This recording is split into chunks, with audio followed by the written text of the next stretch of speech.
Hey guys, it's Jan here. I absolutely loved the epic trailer for Suicide Squad, and quite frankly I cannot wait until August rolls around and we finally get to see the worst of the worst up there in all their glory on the big screen. There have been some crazy reports of what went down on set during the movie's shoots too, so I wanted to look at 7 of the most insane, crazy WTF facts so far about the Suicide Squad movie.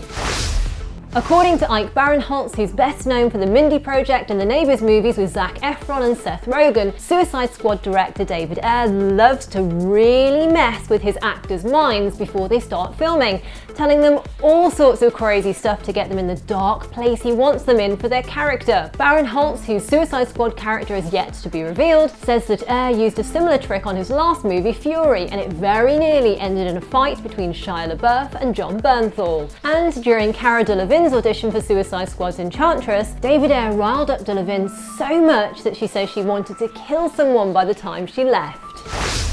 And precisely because Ayer insisted his actors went into all the traumatic places they needed to go to really bring their characters to vivid life, the director had a therapist brought on set for the cast, according to Adam Beach, who plays Slipknot in the movie. Well, not exactly a therapist, but a life coach who's a friend of David Ayer's was there to make sure none of the cast took their psychotic work home with them. As for Jared Leto, who plays the Joker, he stayed in character while filming the entire movie, just as he did for his Oscar-winning turn in the movie Dallas Buyers Club. Will Smith, who plays Deadshot, said that Leto never spoke a single word to Smith as himself during the whole 6-month shoot. According to Suicide Squad producer Charles Roven, Leto isolated himself from the rest of the cast, which actually helped the Suicide Squad gang to bond. And on top of that, Leto wouldn't come to set unless the crew called him Mr. J.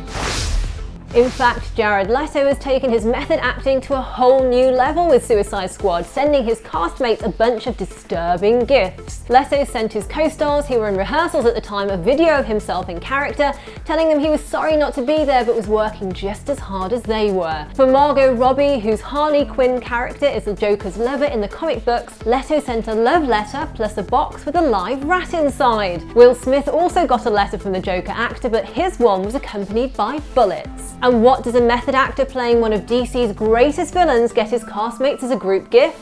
A dead pig, of course. Margot Robbie really got into her crazy Harley Quinn character as well, setting up her own tattoo parlor and inking the word squad onto her co-star's arms. Will Smith also had a go at tattooing Joel Kinnaman, who plays Suicide Squad leader Rick Flag.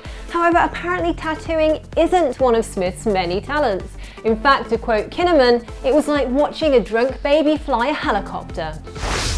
But when it comes to having a blast on set, Will Smith definitely is your man. When an all-night shoot meant the cast and crew missed the Manny Pacquiao-Floyd Mayweather fight, Smith took care of business, arranging for 3 cinema screens to be set up so everyone could watch the fight the next day during lunch, and on top of that, he hired a restaurant to cater for all 500 people.